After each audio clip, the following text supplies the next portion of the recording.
नमस्कार दोस्तों, आइए आज पढ़ते हैं यूपीजी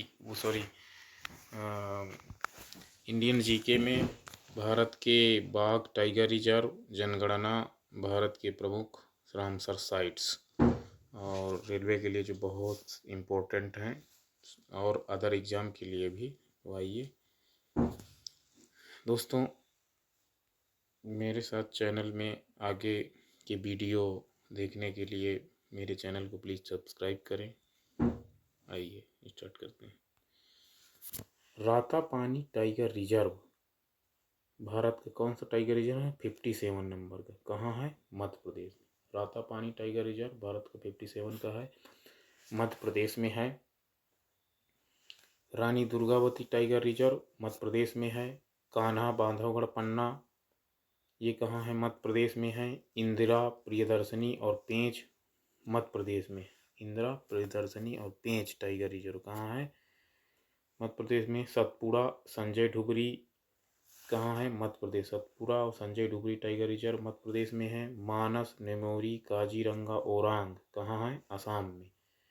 मानस, नेमोरी, काजीरंगा और ओरांग कहाँ पर हैं? असम में। नामदफा, पक्के, कमलांग कहाँ है? अरुणाचल प्रदेश में। नामदफा टाइगर रिजर्व, पक्के tiger reserve, Kamalang tiger reserve कहाँ है? अरुणाचल प्रदेश में। नागार्जुन सागर श्रीशैलम टाइगर रिजर्व कहाँ है? आंध्र प्रदेश में। वाल्मीकि टाइगर रिजर्व एकमात्र है बिहार में। वाल्मीकि टाइगर रिजर्व बिहार का एकमात्र है। वाल्मीकि टाइगर रिजर्व बिहार में। गुरु घासीदास तमोर पिंगला कहाँ है? जहाँ छत्तीसगढ़ में। गुरु घासीदास तमोर पिंगला टाइगर रिजर्व छत्तीसगढ़ में। इंद्रावती अचान कमार टाइगर रिजर्व छत्तीसगढ़ में। उदंती सीता नदी है छत्तीसगढ़ में। पलामू है झारखंड में। पलामू कहाँ है? झारखंड में। पलामू टाइगर रिजर्व कहाँ पर है? झारखंड में। दाम्पा टाइगर रिजर्व मिजोरम में। दाम्पा टाइगर रिजर्व कहाँ है? मिजोरम में। धौलपुर करौली टाइगर रिजर्व राजस्थान में। रणथंभौर, सरिस्का, मुकुंदरा हिल्स राजस्थान में। रामगढ़ विषधारी 52वां टाइगर रिजर्व राजस्थान में। बांदीपुर भद्रा नागरहोल कर्नाटक में है। बादलपुर भद्रा नागरहोल कहाँ है? कर्नाटक में। डांडी, अंसी और काली कर्नाटक में है। डांडी, अंसी और काली कर्नाटक में है। बिलिगिरी रंगनाथ टाइगर रिजर्व कर्नाटक में। बिलिगिरी रंगनाथ टाइगर रिजर्व कर्नाटक में। पेरियार, पराम्बिकुलम टाइगर रिजर्व केरल में। मेलघाट, पेंच, सह्याद्री टाइगर रिजर्व है महाराष्ट्र में। मेलघाट, सह्याद्री टाइगर रिजर्व महाराष्ट्र में। तडोबा, अंधेरी, नवेगांव, नागजीरा महाराष्ट्र में।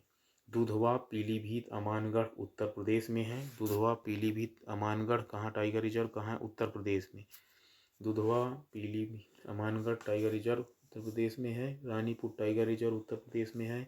जिम कार्बोरेट देश का पहला और राजाजी टाइगर रिजर्व कहाँ पे? उत्तराखंड में। सुंदरवन और बुक्सा कहाँ है? पश्चिम बंगाल में। कावल और अमराबाद तेलंगाना में। कावल और अमराबाद टाइगर रिजर्व कहाँ है? तेलंगाना में। कावल और अमराबाद टाइगर रिजर्व तेलंगाना में। सिमलीपाल सतकोसिया टाइगर रिजर्व उड़ीसा में। कालगंड, मुंदनथुरई, अन्नामलाई तमिलनाडु में। मदुमलाई, सत्यमंगलम तमिलनाडु में। श्रीविल्लिपुथूर और मेघामलाई 91वां टाइगर रिजर्व तमिलनाडु में है। अगला महत्वपूर्ण परीक्षा उपयोगी तथ्य।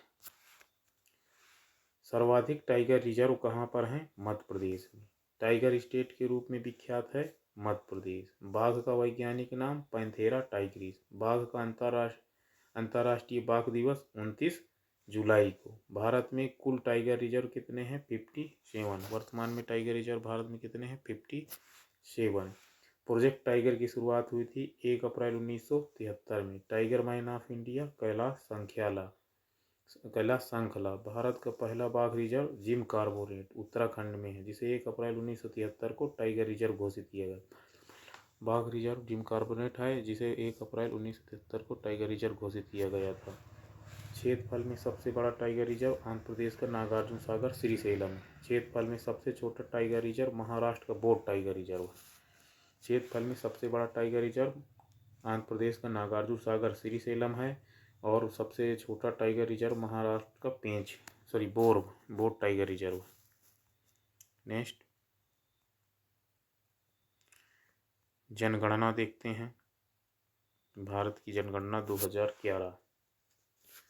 भारत में पहली जनगणना की शुरुआत 1872 में लॉर्ड मेयो के शासनकाल में हुई थी।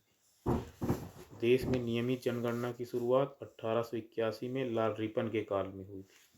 तो पहली जनगणना की स्टार्ट हुई थी 1872 में लॉर्ड मेयो के शासनकाल में। देश में नियमित जनगणना की शुरुआत 1881 में रिपन के शासनकाल में। स्वतंत्र भारत की पहली जनगणना कब हुई थी? 1951 में। जनगणना का महान विभाजक वर्ष कहा जाता है 1921 को। जनगणना का लघु विभाजक वर्ष कहा जाता है 1951 को। जनगणना से संबंधित अनुच्छेद 246। जनगणना से संबंधित कौन सा अनुच्छेद है? अनुच्छेद 246। जनगणना किस सूची का विषय है? जनगणना किस अनुसूची का विषय है? 7वीं अनुसूची के संघ सूची का।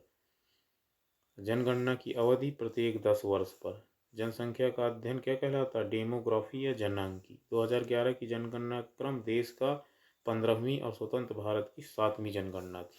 2011 की जनगणना देश की 15वीं और स्वतंत्र भारत की 7वीं जनगणना थी।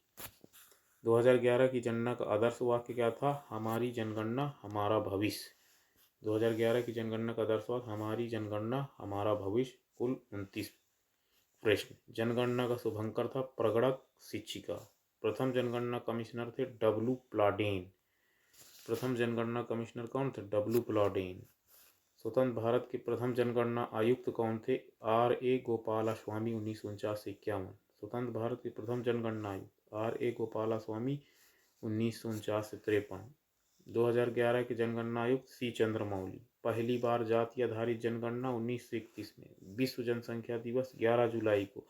कुल जनसंख्या 121.08 करोड़। भारत में विश्व जनसंख्या का भाग कितना है? भारत में विश्व की जनसंख्या कुल कितना प्रतिशत रहता है? 17.5%। पुरुष जनसंख्या है 62.32 करोड़ यानी 51.47%। पुरुष जनसंख्या 62.32 करोड़ है, 51.47 करोड़। महिला जनसंख्या 58.75 करोड़ है यानी कि 48.53 यानी 53%। 10 की वार्षिक वृद्धि दर 17.7%। 10 की वार्षिक वृद्धि दर 17.7% और वार्षिक है 1.64%। 10 की वार्षिक 17.7% और 1.7%। कुल साक्षरता दर है 73%। कुल साक्षरता दर कितनी है? 73%। पुरुष साक्षरता दर है 80.9%। महिला साक्षरता दर 64.6%। लिंगानुपात 9 से 43 महिलाएं प्रति 1000 पुरुषों में। पुरुष साक्षरता 80.9%, महिला साक्षरता 64.6%। लिंगानुपात 9 से 43 महिलाएं प्रति 1000 पुरुष। शिशु लिंगानुपात 0 से 6 वर्ष 919 प्रति 1000 पुरुषों में। जनसंख्या घनत्व 382 व्यक्ति प्रति वर्ग किलोमीटर में। जनसंख्या घनत्व भारत में कितना है? 382 व्यक्ति प्रति वर्ग किलोमीटर है। सर्वाधिक लिंगानुपात केरल का है 1084। न्यूनतम लिंगानुपात हरियाणा का है 879। सर्वाधिक लिंगानुपात केरल का है 1084। न्यूनतम लिंगानुपात हरियाणा का 879। सर्वाधिक केंद्र शासित लिंगानुपात पुदुचेरी का। न्यूनतम केंद्र शासित लिंगानुपात दमन दीव का। सर्वाधिक जनसंख्या घनत्व बिहार का है 1106 वर्ग किलोमीटर पर व्यक्ति। सर्वाधिक जनसंख्या घनत्व बिहार का है। न्यूनतम जनसंख्या घनत्व कहाँ का है? अरुणाचल प्रदेश का। सर्वाधिक केंद्र शासित जनघनत्व दिल्ली का। सर्वाधिक केंद्र शासित जनघनत्व दिल्ली का। न्यूनतम केंद्र शासित जनघनत्व अंडमान निकोबार का। न्यूनतम केंद्र शासित जनघनत्व अंडमान निकोबार का। सर्वाधिक जनसंख्या कहाँ की है? उत्तर प्रदेश की। सर्वाधिक जनसंख्या उत्तर प्रदेश की 19.98 करोड़। न्यूनतम जनसंख्या सिक्किम की 6.11 लाख। सर्वाधिक केंद्र शासित जनसंख्या है दिल्ली की। न्यूनतम केंद्र शासित जनसंख्या लक्षद्वीप की। एकमात्र राज्य जहां जनसंख्या घटी है नागालैंड -0.6%। सर्वाधिक साक्षरता दर केरल की है। सर्वाधिक साक्षरता दर केरल की 94%। न्यूनतम साक्षरता दर बिहार की 61.8%। न्यूनतम महिला साक्षरता बिहार की 51.5%। सर्वाधिक केंद्र शासित साक्षरता लक्षद्वीप की। न्यूनतम के केंद्र शासित साक्षरता दादर एवं नगर हवेली। सर्वाधिक है लक्षद्वीप में साक्षरता और सबसे कम है केंद्र शासित प्रदेश में दादर एवं नगर हवेली में। सबसे बड़ा जिला है ठाणे महाराष्ट्र का। सबसे बड़ा जिला कौन सा है? ठाणे महाराष्ट्र का। सबसे छोटा जिला दिबांग घाटी अरुणाचल प्रदेश का। सबसे बड़ा जिला ठाणे महाराष्ट्र का, सबसे छोटा जिला दिबांग घाटी अरुणाचल प्रदेश का। अधिक जिलों वाला राज्य उत्तर प्रदेश 75, इस समय 76। कल्याणपुर नगर की बात चल रही है, कल्याण नगर की बात। ओके, यूपी में। नेक्स्ट पढ़ते हैं भारत के प्रमुख रामसर साइट कौन से कहाँ। उधवा झील कहाँ है? झारखंड में। उधवा झील कहाँ? झारखंड में। खेचे ओ पलरी वेटलैंड सिक्किम में। खेचे पल्ली वेटलैंड कहाँ है? सिक्किम में। खेचे पलरी वेटलैंड कहाँ है? सिक्किम में। सक्कर कोट्टाई पक्षी अभ्यारण्य तमिलनाडु में। थेरथंगल पक्षी अभ्यारण्य तमिलनाडु में। पखीरा वन्यजीव अभ्यारण्य उत्तर प्रदेश में। हैदरपुर आर्द्रभूमि है उत्तर प्रदेश में। सूर सरोवर कीथम झील है उत्तर प्रदेश में। सूर सरोवर कीथम झील है उत्तर प्रदेश में। सूर सरोवर कीथम झील है उत्तर प्रदेश में। ठीक है, सूर सरोवर और कीथम झील है उत्तर प्रदेश में। इसके बाद नवाबगंज पक्षी अभ्यारण्य है उत्तर प्रदेश में। पार्वती अर्गा उत्तर प्रदेश में। समन उत्तर प्रदेश में। सांडी पक्षी अभ्यारण्य उत्तर प्रदेश में। सराई नावर उत्तर प्रदेश में। भिंडवार वन्यजीव अभ्यारण्य हरियाणा में। भिंडवास वन्यजीव अभ्यारण्य कहाँ है? हरियाणा में। हैदरपुर राष्ट्रीय सुल्तानपुर राष्ट्रीय उद्यान हरियाणा में। खिंजड़िया पक्षी अभ्यारण्य गुजरात में। धील झील वन्यजीव अभ्यारण्य गुजरात में। खेचेओ पलरी वेटलैंड सिक्किम में। नील सरोवर पक्षी अभ्यारण्य गुजरात में। तोस्कर झील लद्दाख में। नंदूर मध्य पक्षी अभ्यारण्य महाराष्ट्र में। नंदूर मध्य पक्षी अभ्यारण्य कहाँ है? महाराष्ट्र में। काबरदाल झील और नागी नकटी झील है बिहार में। आसन संरक्षण झील है उत्तराखंड में। नागल वन्यजीव अभ्यारण्य पंजाब में। केशवपुरा मियाँ समुदाय आरक्षित पंजाब में। केशवपुर मियाँ समुदाय आरक्षित पंजाब में। सुंदरवन डेल्टा पश्चिम बंगाल में। रुद्रसागर झील त्रिपुरा में है। रुद्रसागर झील कहाँ है? त्रिपुरा में है। सुरिनसर और मानसर झील जम्मू कश्मीर में। होकेरा वेटलैंड जम्मू कश्मीर में। रेडुका चंदरटेल वेटलैंड हिमाचल प्रदेश में। पॉइंट कैलीमरे अभ्यारण्य तमिलनाडु में। भीतरकनिका है उड़ीसा में। भोज वेटलैंड मध्य प्रदेश में। भोज वेटलैंड कहाँ है? मध्य प्रदेश में। भोज वेटलैंड मध्य प्रदेश में। बेम्बांडन कोल आर्द्रभूमि केरल में। बेम्बांडन कोल आर्द्रभूमि केरल में। सत्थामकोट्टा झील अष्टाईमुंडी झील केरल में। सत्थामकोट्टा झील अष्टाईमुंडी झील केरल में। दीपोर बील असम में। भारत में कुल रामसर साइट कितनी है? 89, अब 91 हो गई हैं। कितनी हो गई हैं? 91 2026 में। 2026 में कितनी रामसर साइट हैं? न हो गई। सर्वाधिक रामसर साइट कहाँ है? तमिलनाडु में 20। सर्वाधिक आर्द्रभूमि वाला क्षेत्र गुजरात में है। भारत का सबसे बड़ा आर्द्रभूमि है सुंदरवन। विश्व आर्द्रभूमि दिवस मनाया जाता है 2 फरवरी को। सबसे ज़्यादा आर्द्रभूमि वाला देश यूके है। आर्द्रभूमि संरक्षण हेतु प्रथम सम्मेलन ईरान के रामसर शहर में हुआ था। कहाँ हुआ था? ईरान के रामसर शहर में 1971 में हुआ था। भारत का रामसर कन्वेंशन 1 फरवरी 1982 में शामिल हुआ था। भारत रामसर कन्वेंशन में 1 फरवरी 1982 को शामिल हुआ था। आइए अब पढ़ते हैं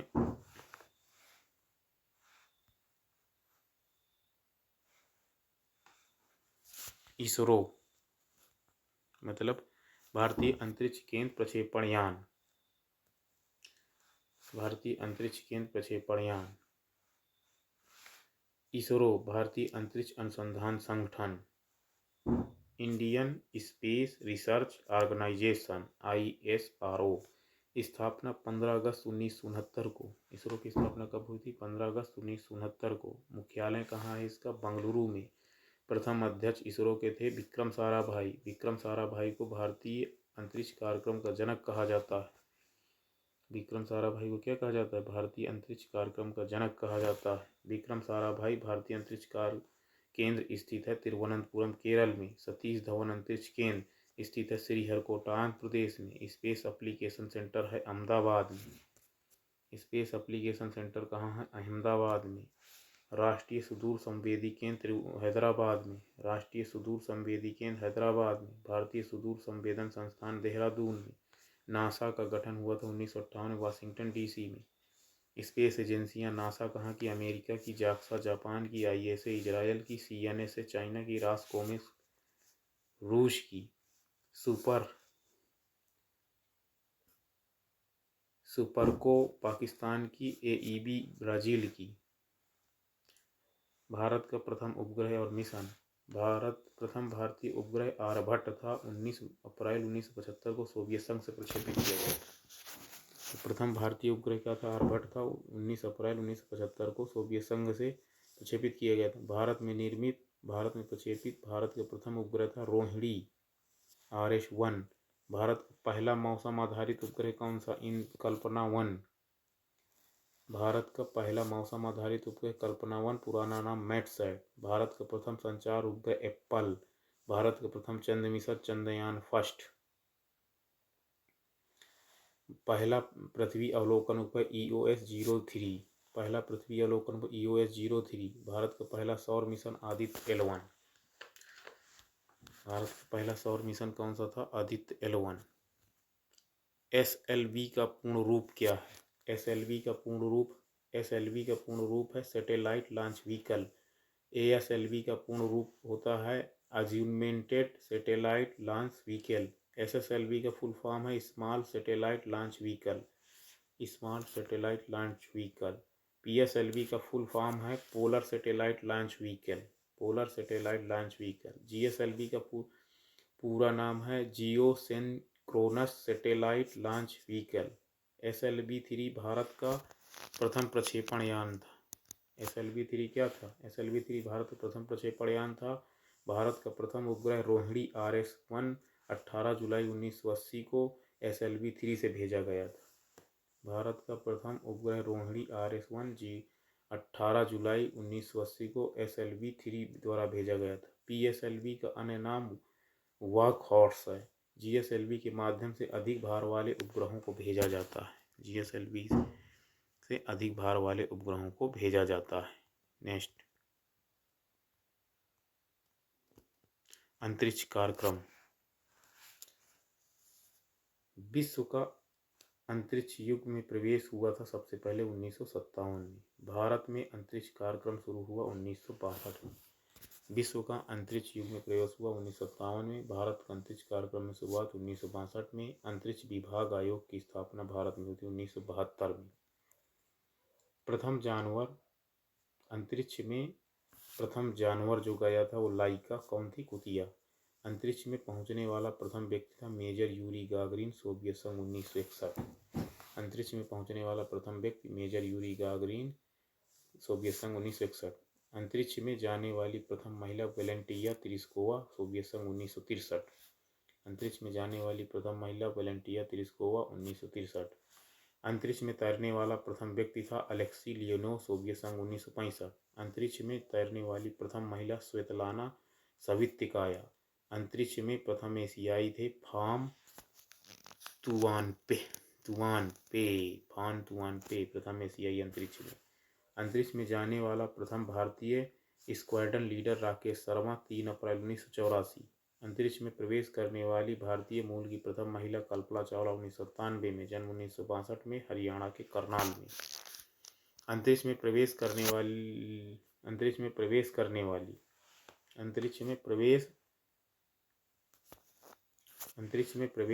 वाली भारतीय मूल की दूसरी महिला सुनीता विलियम्स 2006। अंतरिक्ष में प्रवेश करने वाली भारतीय मूल की तीसरी महिला शीर्षा अंदाला 2011 वर्जिन गैलेक्टिक एजेंसी द्वारा आंध्र प्रदेश की रहने वाली हैं। इनका जन्म आंध्र प्रदेश में हुआ था। कल्पना चावला की मृत्यु कब हुई थी? 1 फरवरी 2003 को कोलंबिया यान के दुर्घटनाग्रस्त होने से। सर्वाधिक समय तक अंतरिक्ष में रहने वाली महिला थी क्रिस्टीना कोच, 328 दिन 2020 में। सर्वाधिक समय तक अंतरिक्ष में रहने वाली महिला क्रिस्टीना कोच, 328 दिन 2020 में। प्रथम मानव रहित अंतरिक्ष यान था लूना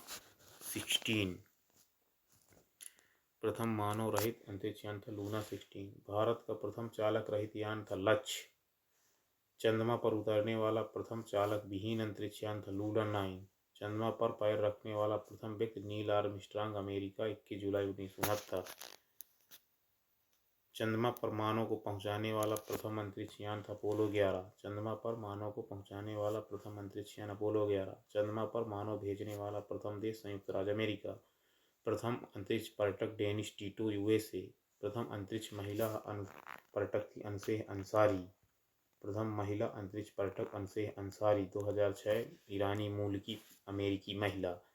प्रथम अंतरिक्ष शटल कोलंबिया यूएसए का। मंगल पर उतरने वाला प्रथम यान है वाइकिंग फर्स्ट। अंतरिक्ष में प्रक्षेपित प्रथम उपग्रह स्पुतनिक फर्स्ट सोवियत संघ द्वारा 1957। दुनिया का सबसे शक्तिशाली अंतरिक्ष दूरबीन। दुनिया का सबसे शक्तिशाली अंतरिक्ष दूरबीन James Webb telescope America. Bharat की पहली महिला अंतरिक्ष वैज्ञानिक कौन थी? सविता रानी। भारत की पहली महिला अंतरिक्ष वैज्ञानिक सविता रानी। भारत की पहली महिला अंतरिक्ष वैज्ञानिक सविता रानी। अब पढ़ते हैं चंद्रयान कार्यक्रम कब और कब कब हुए। चंद्रयान कार्यक्रम। चंद्रयान फर्स्ट। तो चंद्रयान फर्स्ट प्रक्षेपण तिथि थी 22 अक्टूबर 2008। चंद्रयान फर्स्ट का प्रक्षेपण 22 अक्टूबर 2008। इसरो द्वारा सतीश धवन अंतरिक्ष केंद्र से चंद्रमा पर पहुंचा 14 नवंबर 2008। 22 अक्टूबर 2008 को भेजा गया। इसरो द्वारा सतीश धवन अंतरिक्ष केंद्र से चंद्रमा पर पहुंचा 14 नवंबर 2008। प्रक्षेपण स्तर था सतीश धवन अंतरिक्ष केंद्र। प्रक्षेपण यान था चंद्रयान फर्स्ट का PSLV XLC-11। प्रक्षेपण यान का क्या नाम था चंद्रयान फर्स्ट के? PSLV XLC-11। तत्कालीन इसरो प्रमुख कौन थे उस समय चंद्रयान फर्स्ट के समय? जी माधवन राय। चंद्रयान फर्स्ट चंद्रमा के जिस स्थान पर उतरा था उस स्थान का नाम था जवाहर पॉइंट। चंद्रयान फर्स्ट जिस स्थान पर उतरा था उस स्थान का क्या नाम था? जवाहर पॉइंट। चंद्रयान 2 प्रक्षेपण तिथि 22 जुलाई 2019। इसरो द्वारा सतीश धवन अंतरिक्ष केंद्र से चंद्रमा की कक्षा में प्रवेश 20 अगस्त 2019 को। प्रक्षेपण रॉकेट यान GSLV KM mark 1। GSLV KM-3 mark 1। तत्कालीन इसरो प्रमुख कौन थे चंद्रयान 2 के समय? KC-1। चंद्रयान 2 के 3 हिस्से थे, ऑर्बिटर, लैंडर और रोवर। लैंडर का विक्रम और रोवर का प्रज्ञान नाम था। चंद्रयान 3 प्रक्षेपण तिथि 14 जुलाई 2023। इसरो द्वारा सतीश धवन अंतरिक्ष केंद्र से सफल लैंडिंग हुई 23 अगस्त 2023 को। प्रक्षेपण यान रॉकेट LMB-3M4। चंद्रयान 3 का प्रक्षेपण यान का क्या नाम था? वो रॉकेट का नाम क्या था? LMB-3M4। थीम क्या था चंद्रयान 3 का? Science of the moon. Chandrayaan 3 का थीम था science of the moon. Chandrayaan 3 में एक लैंडर विक्रम और एक रोवर प्रज्ञान है, इसमें ऑर्बिटर नहीं है। लैंडर विक्रम चंद्रमा के जिस स्थान पर उतरा उसे शिव शक्ति बिंदु नाम दिया गया था। लैंडर विक्रम चंद्रमा के जिस स्थान पर उतरा था उसे शिव शक्ति बिंदु कहा गया था। इसरो के अध्यक्ष थे चंद्रयान 3 में S सोमनाथ।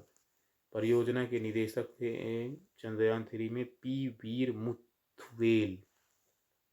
भारत चंद्रमा के दक्षिणी ध्रुव पर उतरने वाला पहला और चंद्रमा पर उतरने वाला चौथा देश था। आदित्य L1 सूर्य मिशन।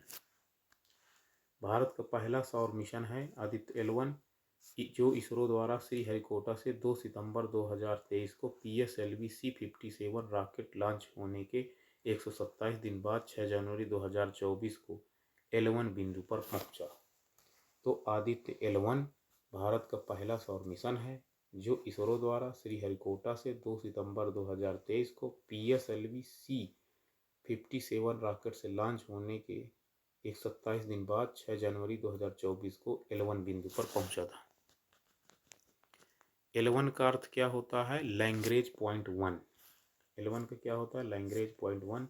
L1 और पृथ्वी की दूरी कितनी है? 1.5 मिलियन किलोमीटर। L1 और पृथ्वी के बीच की दूरी 1.5 किलोमीटर। इसरो के अध्यक्ष S सोमनाथ थे। प्रधान वैज्ञानिक थे doctor Shankar Subramaniam. Mars Orbiter Mission MOM। मंगल के लिए भारत का पहला मिशन था मार्स ऑर्बिटर मिशन। प्रक्षेपण तिथि 5 नवंबर 2013। इसरो द्वारा सतीश धवन अंतरिक्ष केंद्र से प्रक्षेपण यान PSLV XLC-25 PSLV XLC-25 Chandrayaan first का C-11 था। तत्कालीन इसरो प्रमुख थे के राधाकृष्णन। तत्कालीन इसरो प्रमुख कौन थे? के राधाकृष्णन।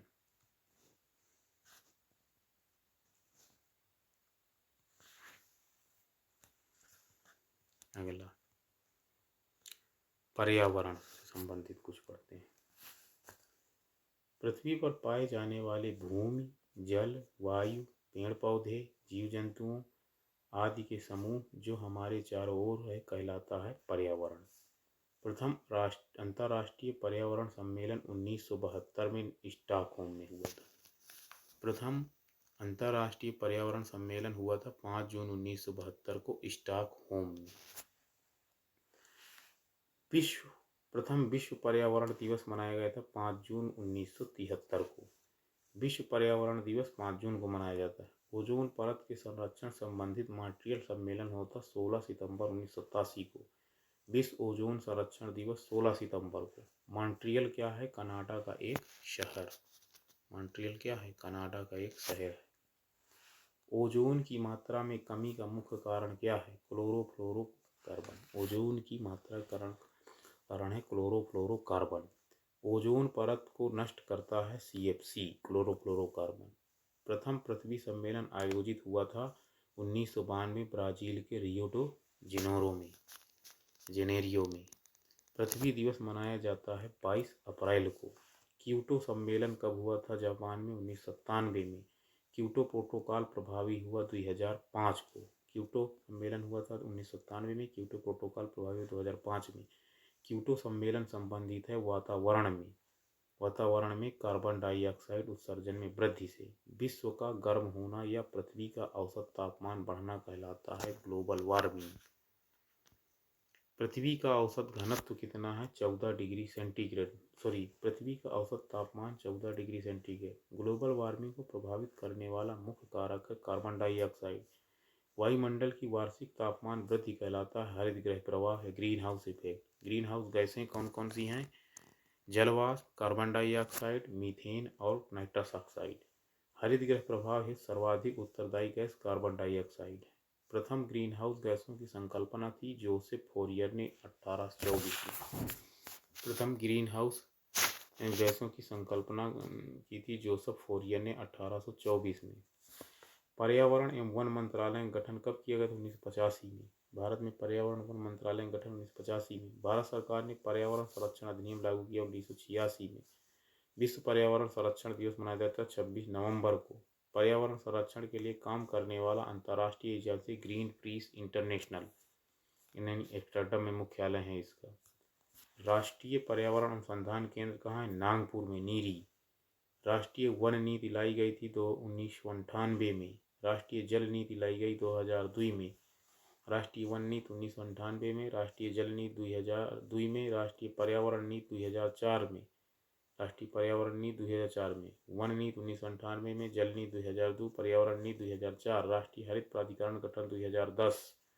विश्व नम भूमि दिवस मनाया 2 फरवरी को। विश्व नम भूमि यानी वेटलैंड दिवस मनाया 2 फरवरी को। विश्व वन दिवस मनाया जाता है 21 मार्च को। विश्व जैव विविधता दिवस 22 मई को। रेड डाटा बुक जारी करता IUCN संबंधित है विलुप्त संकटग्रस्त जीवों से। IUCN का मुख्यालय इंग्लैंड स्विट्जरलैंड में है। जैव विविधता संरक्षण अधिनियम कब पारित हुआ? 2002 को। जैव विविधता संरक्षण अधिनियम कब पारित हुआ? 2002 को। अगला जीवधारियों तथा उनके वातावरण के पारस्परिक संबंधों का अध्ययन कहलाता है पारिस्थितिकी या इकोलॉजी। जीवधारियों तथा उनके वातावरण के पारस्परिक संबंधों का अध्ययन कहलाता है पारिस्थितिकी यानी इकोलॉजी। इकोलॉजी शब्द का प्रथम प्रयोग रिटर ने किया था। इकोलॉजी शब्द का प्रथम प्रयोग रिटर ने 1865 में किया। अर्नेस्ट हैक्ले ने 1869 में। सर्वाधिक स्थायी पारिस्थितिकी है महासागर। सर्वाधिक स्थायी पारिस्थितिकी तंत्र कौन सा? महासागर। रचना एवं कार्य की दृष्टि से विभिन्न जीवों और वातावरण की मिली जुली इकाई कहलाता है पारिस्थितिकी तंत्र।